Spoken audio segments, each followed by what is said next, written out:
Hey, thank you to my friends at Parks Casino, the only casino in Pennsylvania that I recommend for all of you. Why do I recommend it? Because there's action, there's excitement, there's entertainment. It's all those things that I don't know what that was. All those things that I say that it is in terms of being under one roof. The slot machines, the table games, the dining, the sports book, the Excite Center, everything is going on at Parks. By the way, yesterday on air, I happen to have it handy because I just did the interview. I interviewed Billy Walters, the author of this new hot book, Gambler. I loved it. And if, like me, you like to have a little skin in the game at Parks Casino, you might want to read Billy's book because he offers a lot of tips. A lot of the stuff went right over my head, but I thought his stories were phenomenal. You know, he thinks that Phil Mickelson wagered more than $1 billion over the course of 30 years, and he is regarded as the most successful professional gambler, in our history. Anyway, fun stuff. Parks Casino, thank you. The beer garden, the steakhouse, the gastropub, the live bands, the national headliners. It's all going on at Parks. Summer's not yet over. And even when it's over, get inside at Parks. Visit parkscasino.com, Parks Casino and Sportsbook. This is how you win. You've got to be 21 or older. Gambling problem, call 1-800-GAMBLER. Headlines now from Smerconish.com, the Wednesday edition of the newsletter. Of course, on the newsletter today, we've got lots of coverage of tonight's first Republican debate. It's in Milwaukee. There will be 8 candidates on that stage. This you already know. I don't know when we began, and maybe it's always been the tradition. I don't know when we began the process of whoever's highest in the polls takes, center stage. But the lineup tonight will be Ron DeSantis and Vivek Ramaswamy in the middle, and then flanked, moving out left to right, Mike Pence and Nikki Haley. By the way, can I just stop for a second and say, Pence must be looking at Ramaswamy and saying, I was a congressman, I was a governor, I was a vice president. Who's this guy? DeSantis and Ramaswamy, then Pence and Nikki Haley. Nikki Haley could be saying the same thing. Then Chris Christie and Tim Scott. And then finally, Asa Hutchinson and Doug Burgum. Trump, of course, will not be there. Tomorrow, he'll surrender in Georgia. Tomorrow, you could say he'll be arrested. Almost secondary because of the debate coverage and the fact that Trump's appearance will be in Fulton County tomorrow is the fact that there are updates relative to the Mar-a-Lago case. You got to keep all 4 of these indictments straight. From the Associated Press, a witness in the criminal case against Donald Trump over the hoarding of classified documents retracted prior false testimony after switching lawyers last month and provided new information that implicated the former president, the Justice Department said yesterday. So who are we talking about here? We're talking about IT worker Yusil Taveras. The added charges brought against Trump last month relied largely on the testimony of a Mar-a-Lago employee. That's who he is. Prosecutors allege he was asked to delete surveillance footage subpoenaed by investigators, and immediately after receiving new counsel, he changed his testimony and apparently implicated Trump and property manager Carlos de Oliveira and the valet, Downton Abbey, the valet, Walt Nauta. So bottom line, they're turning on one another. This is bound to happen. There's this issue where you've got 19 individuals, 18 plus Trump, who are indicted in the Fulton County case, and they're not people of means, many of them. You know who else is not of means these days is Rudy Giuliani. And Trump has not paid their legal bills, and they're going to buckle. Many of them are going to buckle. The key question remains the same, which is one of, will any of these cases get to trial before the election? And will it matter if they do get to trial before the election? Tomorrow, because of Trump's surrender, the news cycle will belong to him, even if negative. I said on CNN this morning, if you landed here, from another planet and you got dialed in on the election and you were told, well, here are 10 candidates and one of them is 4-time indicted, which one do you think has the least chance of winning the nomination? You'd say, well, that guy, the big guy with the orange hair, but you'd be wrong. And the more that he gets shown tomorrow, if they do mugshot him, maybe it'll help him even further.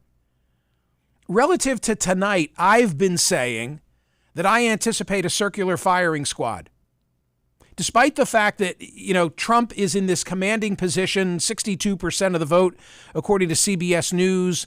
Look at the Iowa numbers, the Des Moines Register, he's at 42, DeSantis is at 19.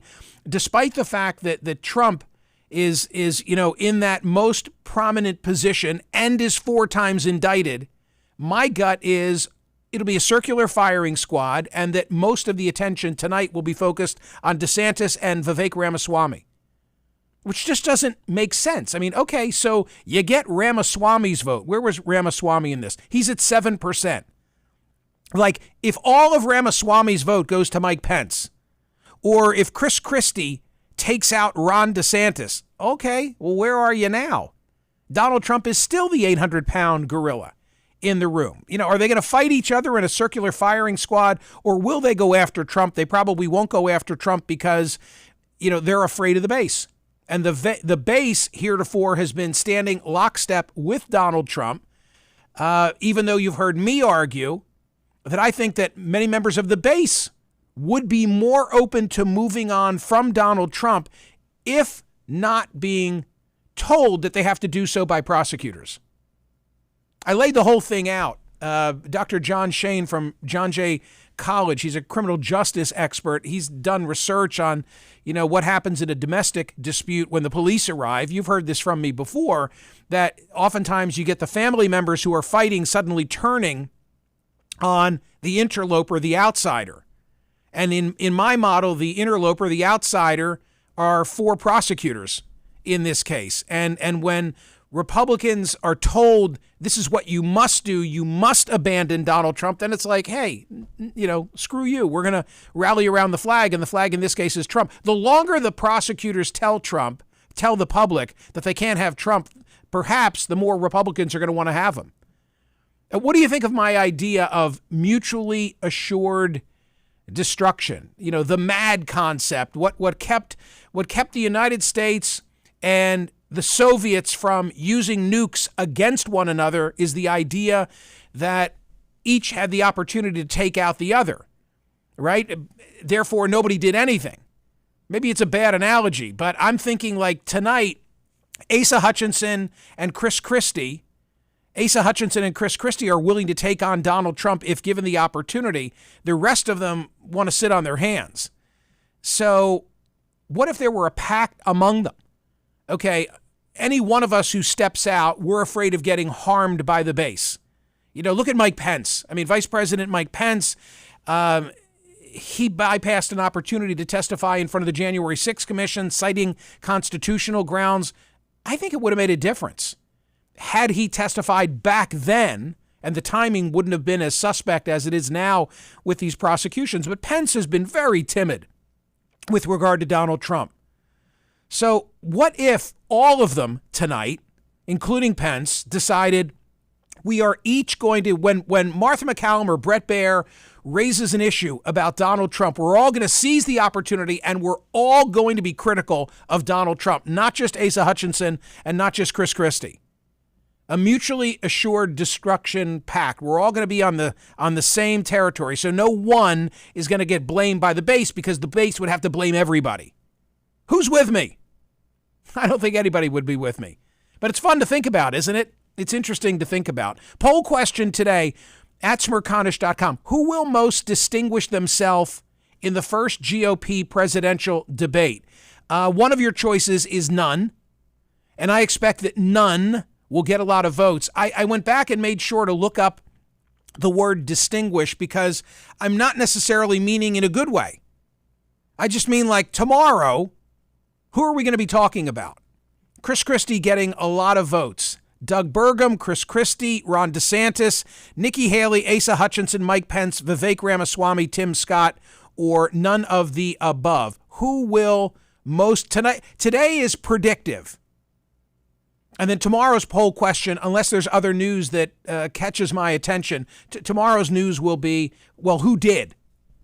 Who is going to distinguish themselves at the GOP presidential debate? Please go and vote at Smerconish.com. Yesterday, 19,255 votes cast on the Adam Grant question. He's the professor at Wharton. Would we be better represented if we selected our leaders through sortition. What's that?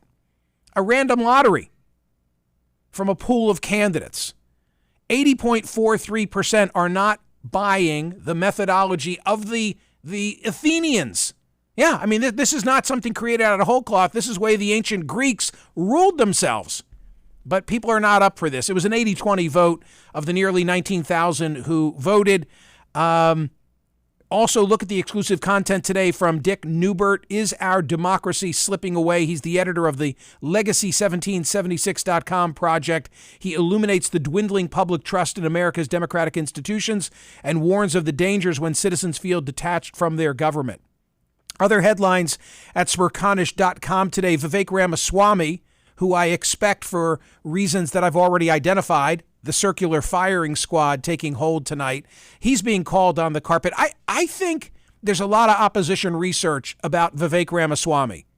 I think that the competing candidates, in particular Ron DeSantis, have files that they are just waiting to unload on Ramaswamy, and the question is whether they do it tonight or whether they keep their powder dry.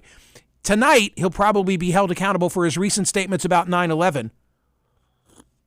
In this interview that he did with the Atlantic's John Hendrickson, he pondered aloud how many federal agents were on the planes that crashed into the World Trade Center on September 11. Here's a 2-decade-old reference. Let's see if you get it. That sounds like some loose change kind of stuff, doesn't it?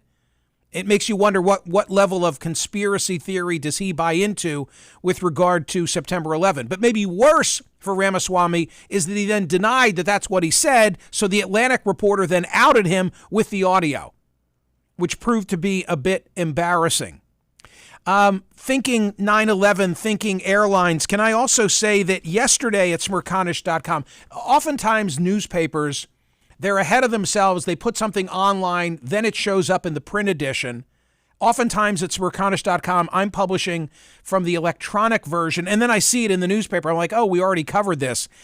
Yesterday at Smerconish.com from the New York Times, we had a story about air disasters are rare in the United States, but close calls, I still don't know why we call them near misses, are becoming very common. And today, this story is the page 1 New York Times story about close calls. I'm holding it up for the benefit of those who are watching on YouTube. By the way, you should all be watching on YouTube. Let me set it up this way. There has not been a fatal crash involving a major U.S. airline since February of 2009, when a Continental flight crashed into a house near Buffalo, killing all 49 people on board. It's a 14-year streak, the longest in the history of U.S. aviation. But what I'm about to tell you might still make you a white-knuckled flyer. On the afternoon of July 2nd, I mean like July 2nd a month ago, a Southwest Airlines pilot had to abort a landing at the Louis Armstrong New Orleans International Airport. A Delta Airlines 737 was preparing to take off on the same runway. The sudden maneuver avoided a possible collision by seconds. 9 days later in San Francisco, an American Airlines jet was accelerating down the runway at more than 160 miles per hour when it narrowly missed a Frontier Airlines plane whose nose had almost jutted into its path. Moments later, the same thing happened as a German airliner was taking off. In both cases, the planes came so close to hitting the Frontier aircraft that the FAA, in an internal record obtained by the New York Times, described the encounter as skin to skin. 2.5 weeks after that, an American Airlines flight to Dallas was traveling at more than 500 miles per hour when a collision warning blared in the cockpit. An air traffic controller had mistakenly directed a United Airlines plane to fly dangerously close. The American pilot had to abruptly yank the Airbus A321 up 700 feet, etc., etc., etc. 46 close calls in the last month alone. If you've already taken a summer vacation, read the story. If you've not yet taken a summer vacation and you're thinking of flying, you might want to put it aside until the trip is over.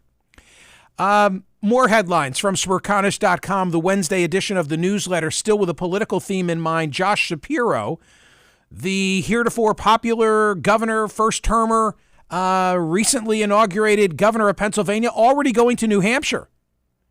He's going to headline the New Hampshire Democrats convention. This is coming up in the fall, September 30.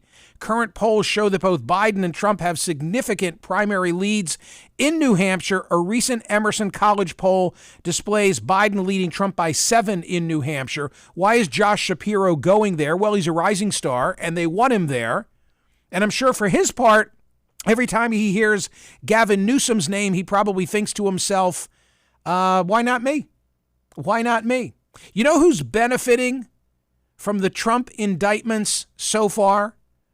Not benefiting are those individuals who'll be on the debate stage tonight in Milwaukee. Benefiting from Trump's indictments thus far? MSNBC. There's a piece at Smerconish.com. In fact, there's a graph in a piece from Axios.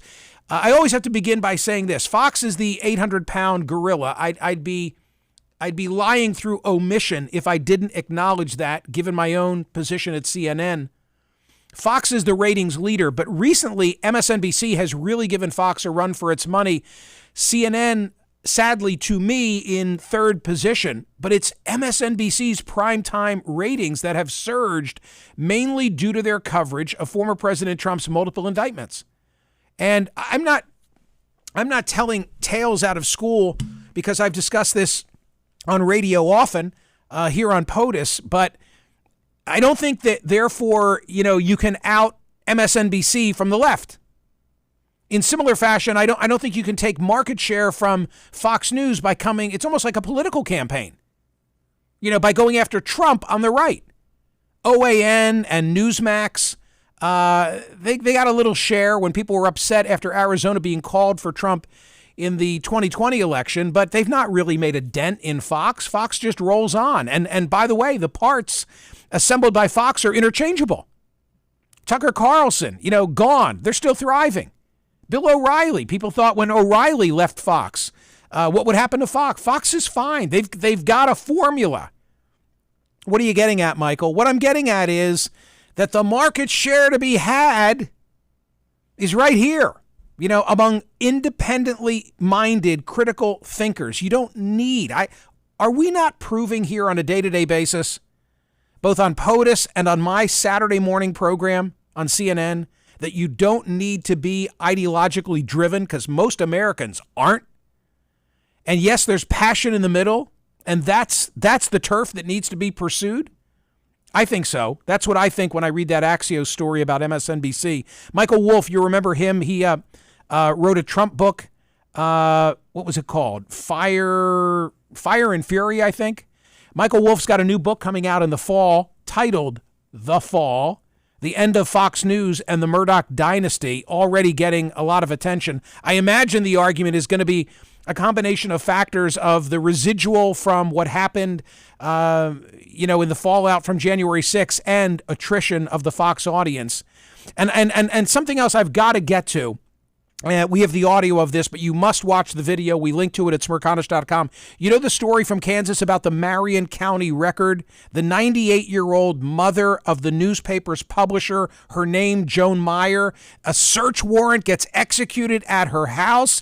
You watch the video. She's standing there on her walker, and she's telling the cops, get the hell out. Listen to this. You're the chief? Oh, God. Get him out of here. Don't you touch any of that stuff. Ma'am, you're wasting your breath. This is my house.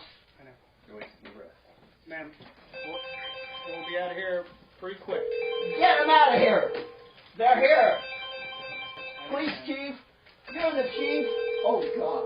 Yeah. Look, I'm getting a laugh out of listening to it and watching it. The part that's not funny is the execution of a search warrant, newspaper-based. I mean, the whole issue here revolves around the paper and a city council member supposedly obtaining information about a restaurant owner's license with differing views as to its legality. Truly like small-town politics thing, but not funny is the fact that she passed the following day.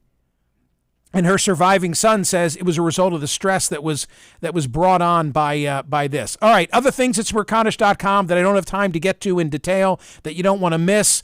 The cop that gets blamed for botching the Gilgo Beach murders, himself arrested, accused of soliciting prostitution. A big deal being made in the media out of the fact that it was 10 a.m.